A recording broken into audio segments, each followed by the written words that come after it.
ನಮಸ್ಕಾರ ಸ್ನೇಹಿತರೆ. ನ್ಯಾಯಾಂಗ ಅಂದ್ರೆ ಸಂವಿಧಾನದ ರಕ್ಷಕ, ಪ್ರಜಾಪ್ರಭುತ್ವದ ಕಾವಲುಗಾರ ಅಂತ ನೋಡ್ತೀವಿ. ಯಾರೂ ಇಲ್ಲ ಅಂದ್ರೆ ಕೊನೆಗೆ ಕೋರ್ಟ್ ಇರುತ್ತಲ್ಲ ಅಂತ ಹೇಳ್ತೀವಿ. ಆದ್ರೀಗ ಅಂತ ನ್ಯಾಯಾಂಗದ ಬಗ್ಗೆ ಭಾರಿ ಅನುಮಾನ ಹುಟ್ಟುಹಾಕೋ ಸ್ಫೋಟಕ ಬೆಳವಣಿಗೆಯಾಗಿದೆ. ದಿಲ್ಲಿ ಹೈಕೋರ್ಟ್ ಜಡ್ಜ್ ಮನೆಯಲ್ಲಿ ಕೋಟಿ ಕೋಟಿ ಹಣ ಸಿಕ್ಕ ಪ್ರಕರಣಕ್ಕೆ ಸಂಬಂಧಪಟ್ಟಂತೆ ಕೋಟಿ ಕೋಟಿ ಹಣ ಆಸ್ತಿ ಇರಬಹುದು, ಆದರೆ ಕ್ಯಾಶ್, ನಗದು, ಗರಿಗರಿ ನೋಟುಗಳು, ಬಂಡಲ್ಗಳು ಸಿಕ್ಕಿರೋ ವಿಚಾರ ಕೋಲಾಹಲಕ್ಕೆ ಕಾರಣ ಆಗಿದೆ. ಇದ್ರ ಬಗ್ಗೆ ನ್ಯಾಯಾಂಗನೇ ಎಮರ್ಜೆನ್ಸಿ ಮೀಟಿಂಗ್ ಮಾಡ್ತು. ಉಪರಾಷ್ಟ್ರಪತಿ ಪಾರ್ಲಿಮೆಂಟ್ ನಲ್ಲಿ ಮಾತಾಡಿದ್ರು. ಅದಾದ್ಮೇಲೆ ಸಡನ್ ಆಗಿ ಈಗ ಇಲ್ಲ, ಕ್ಯಾಶ್ ಸಿಕ್ಕಿರ್ಲಿಲ್ಲ ಅಂತ ಹೇಳಿ ಉಲ್ಟಾ ಹೊಡೆಯೋದು ಕೂಡ ಬರ್ತಾ ಇದೆ. ಮತ್ತೊಂದ್ ಕಡೆ ದಿಲ್ಲಿ ಹೈಕೋರ್ಟ್ ನ ಚೀಫ್ ಜಸ್ಟಿಸ್ ಇಲ್ಲ, ದುಡ್ಡಿತ್ತು ಅಂತ ಹೇಳಿ ರಿಪೋರ್ಟ್ ಕೊಟ್ಟಿದ್ದಾರೆ. ಬಹಳ ಕೋಲಾಹಲ ಕಾರಣ ಆಗ್ತಾ ಇದೆ, ಕನ್ಫ್ಯೂಷನ್ ಕ್ರಿಯೇಟ್ ಆಗಿದೆ ವಿಚಾರದಲ್ಲಿ. ದೇಶಾದ್ಯಂತ ಈ ಕೇಸ್ನ ಮುಚ್ಚಿ ಹಾಕೋ ಪ್ರಯತ್ನ ನಡೀತಾ ಇದೆ ಅನ್ನೋ ಆಕ್ರೋಶ ಕೂಡ ವ್ಯಕ್ತವಾಗ್ತಿದೆ. ಹಾಗಿದ್ರೆ ದಿಲ್ಲಿಯಲ್ಲಿ ನಡೀತಿರೋದಾದ್ರೂ ಏನು, ಅಷ್ಟಕ್ಕೂ ದುಡ್ಡು ಸಿಕ್ಕಿದಾದ್ರೂ ಹೇಗೆ, ಈಗ ಇಲ್ಲ ಅಂತಿರೋದು ಯಾರು, ಯಾಕೆ, ಎಲ್ಲವನ್ನ ಈ ವಿಡಿಯೋದಲ್ಲಿ ನೋಡ್ತಾ ಹೋಗೋಣ. ಕಡೆ ತನಕ ಮಿಸ್ ಮಾಡಿದೆ ನೋಡಿ. ಬೆಂಕಿಯಿಂದ ಬಯಲಾಯಿತು ಭಾರಿ ಹಗರಣ. ಸ್ನೇಹಿತರೆ, ಇಡೀ ಪ್ರಕರಣ ಶುರುವಾಗಿದ್ದು ಒಂದು ಬೆಂಕಿಯಿಂದ. ಮಾರ್ಚ್ 14ಕ್ಕೆ ಇಡೀ ದೇಶ ಹೋಳಿ ಆಚರಿಸ್ತಾ ಇತ್ತು. ಇದೇ ಹೊತ್ತಲ್ಲಿ ಬೆಳಿಗ್ಗೆ 11:35ಕ್ಕೆ ದಿಲ್ಲಿ ನ್ಯಾಯಾಂಗ ಬಡಾವಣೆಯಲ್ಲಿರೋ ದಿಲ್ಲಿ ಹೈಕೋರ್ಟ್ ನ್ಯಾಯಮೂರ್ತಿ ಯಶವಂತ್ ವರ್ಮಾರ ಮನೆಯಲ್ಲಿ ಆಕಸ್ಮಿಕವಾಗಿ ಬೆಂಕಿ ಕಾಣಿಸಿಕೊಂಡಿದೆ. ಆ ವೇಳೆ ಯಶವಂತ್ ವರ್ಮಾ ಮನೆಯಲ್ಲಿರಲಿಲ್ಲ. ಹೀಗಾಗಿ ಅವರ ಭದ್ರತಾ ಸಿಬ್ಬಂದಿ ಅಗ್ನಿಶಾಮಕ ದಳಕ್ಕೆ ಕಾಲ್ ಮಾಡಿದ್ದಾರೆ. ಬೆಂಕಿ ಬಿದ್ದಿದೆ ಅಂತ ಮಾಹಿತಿ ಕೊಟ್ಟಿದ್ದಾರೆ. ತಕ್ಷಣ ಕಾರ್ಯಪ್ರವೃತ್ತರಾದ ಅಗ್ನಿಶಾಮಕ ಸಿಬ್ಬಂದಿ ಬೆಂಕಿ ನಂದಿಸೋಕೆ ಹೋಗಿದ್ದಾರೆ. ಸಫ್ದರ್ಜಂಗ್ ಅಗ್ನಿಶಾಮಕ ಠಾಣೆಯಿಂದ ಸುಮಾರು 2 ವಾಹನಗಳು ಹೋದ್ವು. ಜೊತೆಗೆ ಜಡ್ಜ್ ಮನೆ ಆಗಿದ್ರಿಂದ ಸ್ಥಳೀಯ ತುಘಲಕ್ ರಸ್ತೆ ಪೊಲೀಸರು ಕೂಡ ಯಶವಂತ್ ವರ್ಮಾರ ಮನೆಗೆ ಹೋಗಿದ್ದಾರೆ. ಆದರೆ ಆಶ್ಚರ್ಯ ಅಂದ್ರೆ ಬೆಂಕಿ ನಂದಿಸೋಕೆ ಹೋದ ಸಿಬ್ಬಂದಿಗೆ ಬೆಂಕಿಯಲ್ಲಿ ಕೇವಲ ಪೀಠೋಪಕರಣ ಅಷ್ಟೇ ಸುಡ್ತಾ ಇರಲಿಲ್ಲ, ನಿಗಿ ನೋಟುಗಳು ಹೊತ್ತಿ ಉರಿತಾ ಇರೋದು ಕಂಡುಬಂದು ಗಾಬರಿಯಾಗಿದೆ. ಲೆಕ್ಕಕ್ಕೆ ಸಿಗದಷ್ಟು ರಾಶಿ ರಾಶಿ ಕ್ಯಾಶ್ ಪತ್ತೆಯಾಗಿದೆ. ಈ ದುಡ್ಡು ನೋಡಿ ಅಗ್ನಿಶಾಮಕ ಸಿಬ್ಬಂದಿನೇ ಗಾಬರಿಯಾಗಿದ್ದಾರೆ. ಎಷ್ಟು ಹಣ ಇತ್ತು ಅನ್ನೋದು ಇನ್ನಷ್ಟೇ ಗೊತ್ತಾಗಬೇಕು. ಆದರೆ ಕೆಲ ಮಾಹಿತಿ ಪ್ರಕಾರ ಸುಮಾರು 15 ಕೋಟಿ ಮೌಲ್ಯದ ಕ್ಯಾಶ್ ನೋಟಿನ ಕಂತೆಗಳು ಪತ್ತೆಯಾಗಿವೆ ಅಂತ ಹೇಳಲಾಗ್ತಿದೆ. ನ್ಯಾಯ ಕೊಡೋ ಜಡ್ಜ್ ಮನೆಯಲ್ಲಿ, ಸೀಮಿತ ಸಂಬಳ ತೆಗೆದುಕೊಳ್ಳೋ ವ್ಯಕ್ತಿ ಮನೆಯಲ್ಲಿ ಇಷ್ಟೊಂದು ಕ್ಯಾಶ್ ಎಲ್ಲಿಂದ ಬಂತು? ಕ್ಯಾಶ್ ಅನ್ನೋದನ್ನು ಒತ್ತಿ ಹೇಳ್ತಾ ಇದ್ದೀವಿ. ಎಲ್ಲಿಂದ ಬಂತು ಅಂತ ಪೊಲೀಸರೇ ದಂಗಾಗಿದ್ದಾರೆ. ಹಾಗಂತ ಇದು ಕೂಡಲೇ ಸುದ್ದಿಯಾಗಿಲ್ಲ. ಸಿಜೆಐ ತುರ್ತು ಸಭೆ, ದಿಲ್ಲಿ ಜಡ್ಜ್ ಯುಪಿಗೆ ಟ್ರಾನ್ಸ್ಫರ್. ಸಾಮಾನ್ಯವಾಗಿ ಪೊಲೀಸರು ಈ ರೀತಿ ಬೆಂಕಿ ಅವಘಡ ನಡೆದಾಗ ವಿಡಿಯೋ ರೆಕಾರ್ಡ್ ಮಾಡ್ತಾರೆ. ಅದೇ ರೀತಿ ಈ ಘಟನೆಯ ವಿಡಿಯೋ ಕೂಡ ರೆಕಾರ್ಡ್ ಮಾಡಿದ್ದು. ಅದರಲ್ಲಿ ದುಡ್ಡಿನ ಕಂತೆಗಳು ರಾಶಿ ರಾಶಿ ಸ್ಪಷ್ಟವಾಗಿ ಕಂಡು ಬಂದಿವೆ. ಇದರ ಬೆನ್ನಲ್ಲೇ ಪೊಲೀಸರು ಆ ವಿಡಿಯೋನ ಕೇಂದ್ರ ಗೃಹ ಸಚಿವಾಲಯಕ್ಕೆ ಕಳಿಸಿದ್ದಾರೆ. ಗೃಹ ಸಚಿವಾಲಯ ಸಿಜೆಐಗೆ ಸಬ್ಮಿಟ್ ಮಾಡಿದೆ. ವರದಿ ಬಳಿಕ ಸುಪ್ರೀಂ ಕೋರ್ಟ್ ಈ ವಿಚಾರವನ್ನ ಗಂಭೀರವಾಗಿ ಪರಿಗಣಿಸಿದೆ. ಮುಖ್ಯ ನ್ಯಾಯಮೂರ್ತಿ ಸಂಜೀವ್ ಖನ್ನಾ ತುರ್ತಾಗಿ ಕೊಲಿಜಿಯಂ ಸಭೆ ಕರೆದಿದ್ದಾರೆ. ಆದರೆ ಕೊಲಿಜಿಯಂ ಆಗ ಯಶವಂತ್ ಅವರ ಮೇಲೆ ಯಾವುದೇ ಆಕ್ಷನ್ ತಗೊಂಡಿಲ್ಲ. ಬದಲಿಗೆ ಎಕ್ಸ್ಪ್ಲೇನ್ ಮಾಡಿ ಅಂತ ಹೇಳಿ ಯಶವಂತ್ ಅವರಿಗೆ 1 ವಾರ ಟೈಮ್ ಕೊಟ್ಟಿದೆ. ಅಲ್ಲದೆ ದಿಲ್ಲಿ ಹೈಕೋರ್ಟ್ ಮುಖ್ಯ ನ್ಯಾಯಮೂರ್ತಿ ಅವರಿಗೆ ವರದಿ ನೀಡಿ ಅಂತ ಹೇಳಿದೆ. ನಿನ್ನೆ ತಡರಾತ್ರಿ ದಿಲ್ಲಿಯ ಚೀಫ್ ಜಸ್ಟಿಸ್ ವರದಿಯನ್ನ ಸಬ್ಮಿಟ್ ಮಾಡಿದ್ದಾರೆ. ದುಡ್ಡು ಸಿಕ್ಕಿರೋದು ಹೌದು ಅಂತ ಆ ವರದಿಯಲ್ಲಿ ಹೇಳಿದ್ದಾರೆ. ಆದರೆ 1 ವಾರ ಆದರೂ ಯಶವಂತ್ ವರ್ಮಾ ತಮ್ಮನ್ನ ಪ್ರೂವ್ ಮಾಡ್ಕೊಳ್ಳೋಕೆ ಆಗಿಲ್ಲ. ಹೀಗಾಗಿ ಕೊಲಿಜಿಯಂ 2 ನಿರ್ಧಾರ ತಗೊಂಡಿದೆ. ಒಂದು, ಯಶವಂತ್ರನ್ನ ಅವರ ಮಾತೃ ನ್ಯಾಯಾಲಯ ಅಲಹಾಬಾದ್ ಹೈಕೋರ್ಟ್ಗೆ ವರ್ಗಾವಣೆ ಮಾಡಿದೆ. ಜೊತೆಗೆ ಆಂತರಿಕ ತನಿಖೆಯನ್ನ ಆರಂಭಿಸಿದೆ. ಈ ದುಡ್ಡು ಅವ್ರದೇನಾ ಅಥವಾ ಬೇರೆಯವರದ, ಅವ್ರ ಮನೇಲಿ ಹೇಗೆ ಬಂತು ಅಂತ ವಿಚಾರಣೆ ನಡೆಸ್ತಾ ಇದೆ. ಈಗ ಈ ತನಿಖೆ ಏನಾಗುತ್ತೆ, ರಿಸಲ್ಟ್ ಏನ್ ಮುಂದೆ ಬರುತ್ತೆ ನೋಡಬೇಕು. ಆದರೆ ತನಿಖೆ ಶುರುವಾಗೋಕ್ಕೂ ಮುಂಚೆನೆ ಪ್ರಕರಣವನ್ನ ಮುಚ್ಚಿ ಹಾಕೋ ಪ್ರಯತ್ನ ನಡೀತಾ ಇದೆ ಅನ್ನೋ ಆರೋಪ ಕೇಳಿ ಬರ್ತಾ ಇದೆ. ಏನೋ ಸ್ನೇಹಿತರೆ, ವರದಿಯಲ್ಲಿ ಮುಂದುವರಿಯೋಕ್ಕಿಂತ ಮುಂಚೆ ಕಾಶಿ ಅಯೋಧ್ಯೆಗೆ 7 ಸ್ಯಾಂಡ್ಸ್ ಟೂರಿಸಂ ಕಂಪನಿ ಮತ್ತೊಂದು ಟ್ರಿಪ್ ಆಯೋಜಿಸಿದೆ. ಆಫರ್ ಪ್ರೈಸ್ ಕೇವಲ 39,500 ಮಾತ್ರ. Kashi Ayodhya Triveni Sangam Gaya Bodh Gaya 4 night 5 days trip ಇದು.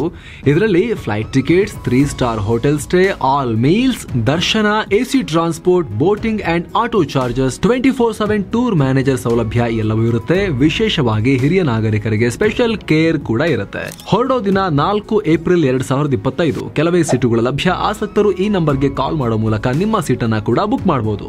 ಬನ್ನಿ ಈಗ ವರದಿಯಲ್ಲಿ ಮುಂದುವರಿಯೋಣ. ದುಡ್ಡೇ ಇರಲಿಲ್ಲ.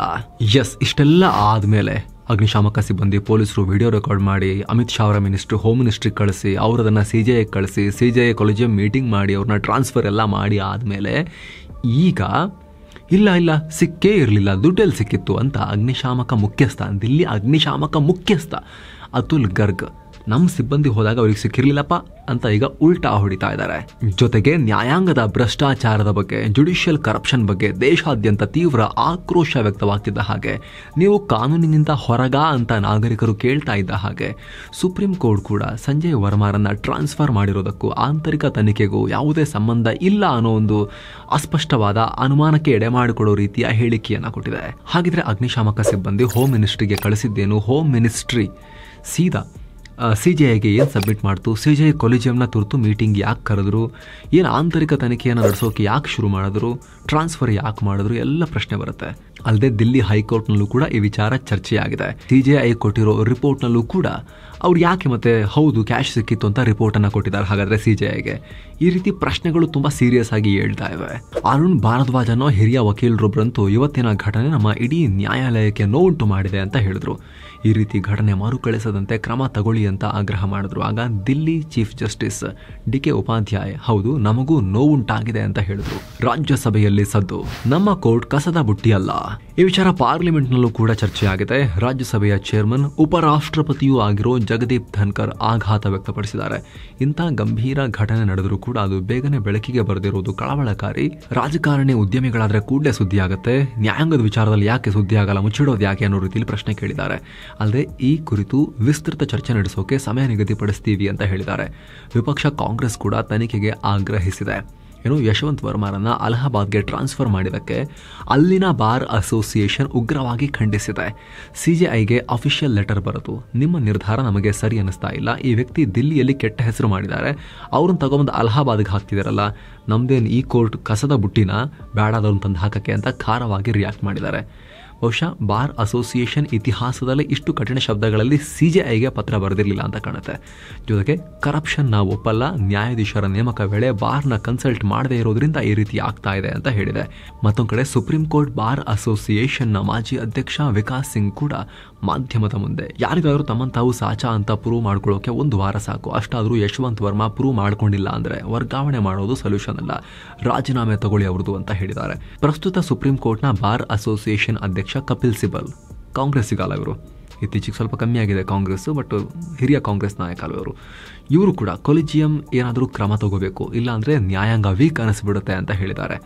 ಸದ್ಯ ಟ್ರಾನ್ಸ್ಫರ್ ಆಗಿದ್ರೂ ಕೂಡ ಯಶವಂತ್ ವರ್ಮಾ ಅಲಹಾಬಾದ್ ಕೋರ್ಟ್ ಅಟೆಂಡ್ ಮಾಡಿಲ್ಲ ಅಂತ ಹೇಳಲಾಗ್ತಿದೆ. ಆದರೆ ಅವರು ಇಷ್ಟು ದಿನ ನಡೆಸಿದ ಪ್ರಕರಣ, ತಗೊಂಡಿರೋ ತೀರ್ಪು ಸಂಶಯಕ್ಕೆ ಎಡೆ ಮಾಡಿಕೊಡ್ತಾ ಇದೆ. ಎಂಟೈರ್ ನ್ಯಾಯಾಂಗದ ಮೇಲೆ ಹಲವಾರು ಪ್ರಕರಣಗಳಲ್ಲಿ ಸಿಕ್ಕಿರೋ ಬೇಲ್ಗಳು, ರಿಪೀಟ್ ಮಾಡ್ತಿದ್ದೀವಿ, ಹಲವಾರು ಪ್ರಕರಣಗಳಲ್ಲಿ ಸಿಕ್ಕಿರೋ ಬೇಲ್ಗಳು, ತಡೆಯಾಜ್ಞೆಗಳು ಎಲ್ಲದರ ಬಗ್ಗೆ ಕೂಡ ಅನುಮಾನ ವ್ಯಕ್ತವಾಗ್ತಾ ಇದೆ ದೇಶಾದ್ಯಂತ ಹಾಗೂ ನಮ್ಮ ರಾಜ್ಯದಲ್ಲೂ ಕೂಡ. ವರ್ಮಾ ತೀರ್ಪುಗಳೆಲ್ಲ ಚರ್ಚೆಗೆ ಗ್ರಾಸ. ಸ್ನೇಹಿತರೆ, ಆರೋಪ ಕೇಳಿಬಂದಿರೋ ನ್ಯಾಯಮೂರ್ತಿ ಯಶವಂತ್ ವರ್ಮಾ 2021 ಅಕ್ಟೋಬರ್ 11ನೇ ತಾರೀಕು ದಿಲ್ಲಿ ಹೈಕೋರ್ಟ್ ನ್ಯಾಯಮೂರ್ತಿಯಾಗಿ ಅಪಾಯಿಂಟ್ ಆಗಿದ್ರು. ಈ ವೇಳೆ ಸುಮಾರು ನ್ಯಾಯಾಂಗದ 11 ಸಮಿತಿಗಳಲ್ಲಿ ಕೆಲಸ ಮಾಡಿದ್ದಾರೆ.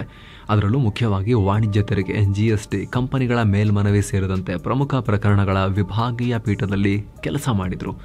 ಸುಮಾರು 1 ವರ್ಷದ ಹಿಂದೆ ಕಾಂಗ್ರೆಸ್ನ ಆದಾಯ ತೆರಿಗೆ ಮರುಪರಿಶೀಲನೆಗೆ ಗ್ರೀನ್ ಸಿಗ್ನಲ್ ಕೊಡೋ ಮೂಲಕ ಸುದ್ದಿಯಾಗಿದ್ರು. 2024 ಲೋಕಸಭಾ ಚುನಾವಣೆಗೂ ಮುನ್ನ ಈ ತೀರ್ಪು ಕಾಂಗ್ರೆಸ್ಗೆ ದೊಡ್ಡ ಪೆಟ್ಟನ್ನು ಕೊಟ್ಟಿತ್ತು. ಜೊತೆಗೆ ದಿಲ್ಲಿ ಹೈಕೋರ್ಟ್ನ ಆಡಳಿತ ವಿಭಾಗದಲ್ಲಿ ತುರ್ತು ಸಂದರ್ಭದಲ್ಲಿ ಹಣ ಸ್ಯಾಂಕ್ಷನ್ ಮಾಡುವ ಹಾಗೆ 5 ಲಕ್ಷಕ್ಕಿಂತ ಹೆಚ್ಚಿನ ನಷ್ಟ ಆದರೆ ಅದನ್ನು ರೈಟ್ ಆಫ್ ಮಾಡುವ ಸಮಿತಿಯಲ್ಲಿ ಇವರಿದ್ರು. ಅಷ್ಟು ಮಾತ್ರವಲ್ಲದೆ ದಿಲ್ಲಿ ಇಂಟರ್ನ್ಯಾಷನಲ್ ಆರ್ಬಿಟ್ರೇಷನ್ ಸೆಂಟರ್ ಸಮಿತಿಯ ಚೇರ್ಮನ್ ಕೂಡ ಆಗಿದ್ರು. ಜೊತೆಗೆ ಕಳೆದ ವರ್ಷ ದಿಲ್ಲಿಯಲ್ಲಿ ಹಿರಿಯ ವಕೀಲರಿಗೆ ಸೀನಿಯರ್ ಅಡ್ವೊಕೇಟ್ ಅಂತ ಗುರುತಿಸೋ ಸಮಿತಿಯಲ್ಲೂ ಕೂಡ ಇವರು ಭಾಗಿಯಾಗಿದ್ರು. ಅಲ್ಲದೆ 2018ರಲ್ಲಿ CBI ಪ್ರಕರಣವೊಂದರಲ್ಲಿ ನ್ಯಾಯಾಧೀಶ ಯಶವಂತ್ ವರ್ಮಾ ಅವರನ್ನ ಆರೋಪಿಯಾಗಿ ಸೂಚಿಸಿತ್ತು. ಹಾಗೆ ಸಿಂಬೋಲಿ ಅನ್ನೋ ಸಕ್ಕರೆ ಕಾರ್ಖಾನೆಯೊಂದು ಸುಮಾರು 98 ಕೋಟಿ ಅವ್ಯವಹಾರ ನಡೆಸಿದೆ ಅಂತ ಓರಿಯೆಂಟಲ್ ಬ್ಯಾಂಕ್ ದೂರು ದಾಖಲು ಮಾಡಿತ್ತು. ಈ ಪ್ರಕರಣದ ತನಿಖೆ ನಡೆಸ್ತಾ ಇದ್ದ CBI 12 ಜನರ ವಿರುದ್ಧ FIR ದಾಖಲು ಮಾಡಿತ್ತು. ಅದರಲ್ಲಿ ಜಸ್ಟಿಸ್ ಯಶವಂತ್ ವರ್ಮಾ ಕೂಡ ಇದ್ರು. ಕಂಪನಿಯ ನಾನ್ ಎಕ್ಸಿಕ್ಯೂಟಿವ್ ಡೈರೆಕ್ಟರ್ ಆಗಿದ್ರಿಂದ ಅವರ ಹೆಸರು ಸೇರಿತ್ತು. ಜೊತೆಗೆ ಇದೇ 2018ರಲ್ಲಿ ವೈದ್ಯಕೀಯ ನಿರ್ಲಕ್ಷ್ಯದಿಂದ 63 ಮಕ್ಕಳು ಮತ್ತು 18 ಜನರ ಸಾವಿಗೆ ಕಾರಣ ಆಗಿದ್ದಾರೆ ಅಂತ ಹೇಳಿ ಕಾಫೀಲ್ ಖಾನ್ ಅನ್ನೋ ಡಾಕ್ಟರ್ ಮೇಲೆ UP ಸರ್ಕಾರ ಆರೋಪ ಮಾಡಿತ್ತು. ಆಗ ಜಸ್ಟಿಸ್ ಯಶವಂತ್ ವರ್ಮಾ ಅವರೇ ಕಾಫೀಲ್ ಖಾನ್ರಿಗೆ ಜಾಮೀನನ್ನು ಕೊಟ್ಟಿದ್ರು. ಜೊತೆಗೆ ದಿಲ್ಲಿಯಲ್ಲಿ ಸಿವಿಲ್ ಜಡ್ಜ್ಗಳನ್ನು ಆಯ್ಕೆ ಮಾಡೋ ಇಂಟರ್ವ್ಯೂನ ಕೂಡ ಯಶವಂತ್ ವರ್ಮಾ ಅವರೇ ನಡೆಸ್ತಾ ಇದ್ರು. ಈಗ ಮುಖ್ಯವಾಗಿರೋ ವಿಚಾರಕ್ಕೆ ಬರೋಣ. ಉದ್ಯಮಿಗಳ ಮೇಲೆ, ಜನಸಾಮಾನ್ಯರ ಮೇಲೆ ರೇಡ್ ಮಾಡಬಹುದು, ಹೊತ್ಕೊಂಡೇ ಹೋಗ್ಬಿಡ್ಬೋದಲ್ಲ. ಜಡ್ಜ್ಗಳ ವಿಚಾರದಲ್ಲಿ ಹಂಗೆ ಮಾಡೋಕ್ಕಾಗಲ್ವಾ? ಸಮಸ್ಯೆ ಅಂದರೆ ನಮ್ಮ ದೇಶದಲ್ಲಿ ನ್ಯಾಯಾಧೀಶರನ್ನ ಯಾರು ಕೇಳೋ ಹಾಗೆ ಇಲ್ಲ. ಖುದ್ದು ಕೊಲಿಜಿಯಂಗೂ ಕೂಡ ಜಸ್ಟಿಸ್ ಯಶವಂತ್ ಶರ್ಮಾರನ್ನ ತೆಗೆದುಹಾಕಕ್ಕಾಗಲ್ಲ ಡೈರೆಕ್ಟಾಗಿ. ಸಂವಿಧಾನದ ಆರ್ಟಿಕಲ್ 217(1)(b) ಮತ್ತು ಆರ್ಟಿಕಲ್ 124(4) ಪ್ರಕಾರ ಹೈಕೋರ್ಟ್ ಜಡ್ಜ್ಗಳನ್ನು ಕೇವಲ ಸಂಸತ್ತು ಮಾತ್ರ ಇಂಪೀಚ್ ಮಾಡಿ ತೆಗೆದುಹಾಕಬಹುದು. CJI ಅಥವಾ ಕೊಲಿಜಿಯಂ ಕೇವಲ ಸಂಸತ್ತಿಗೆ ರೆಕಮೆಂಡ್ ಮಾಡಬಹುದು. 2022ರಲ್ಲಿ ಅಂದಿನ ಕೇಂದ್ರ ಕಾನೂನು ಮಂತ್ರಿ ಕಿರಣ್ ರಿಜಿಜು ನೀಡಿರೋ ಮಾಹಿತಿ ಪ್ರಕಾರ ನ್ಯಾಯಾಂಗದಲ್ಲಿ ಕೆಲಸ ಮಾಡ್ತಿರೋರ ವಿರುದ್ಧ ಬರೋಬ್ಬರಿ 1631 ಕೇಸ್ಗಳಿದ್ದಾವೆ. ಆದರೆ ಕೇಸ್ಗಳನ್ನು ಸರ್ಕಾರ ಏನೂ ಮಾಡೋ ಹಾಗಿಲ್ಲ. ಹೀಗಾಗಿ CJI ಮತ್ತು ಹೈಕೋರ್ಟ್ ಮುಖ್ಯ ನ್ಯಾಯಮೂರ್ತಿಗಳಿಗೆ ವರ್ಗಾಯಿಸಿದೆ. ಆದರೆ ಕೇಸ್ಗಳಲ್ಲಿ ಏನು ಬೆಳವಣಿಗೆ ಆಗಿದೆ ಅಂದರೆ ಏನೂ ಮಾಹಿತಿನೇ ಇಲ್ಲ. 2023ರಲ್ಲಿ ಸೌರಭ್ ದಾಸ್ ಅನ್ನೋ ಪತ್ರಕರ್ತರು ಈ ಸಂಬಂಧ RTI ಹಾಕಿದರು. ಆದರೆ RTIನ ಕ್ಷುಲ್ಲಕ ಸೆಕ್ಷನ್ 7(9) ಬಳಸಿ ಅರ್ಜಿ ತಿರಸ್ಕರಿಸಲಾಗಿತ್ತು. ಸೆಕ್ಷನ್ 7(9) ಪ್ರಕಾರ ಯಾವುದೇ ಮಾಹಿತಿಯನ್ನು ಅರ್ಜಿದಾರ ಕೇಳಿದ ಫಾರ್ಮೆಟ್ನಲ್ಲೇ ಕೊಡಬೇಕು.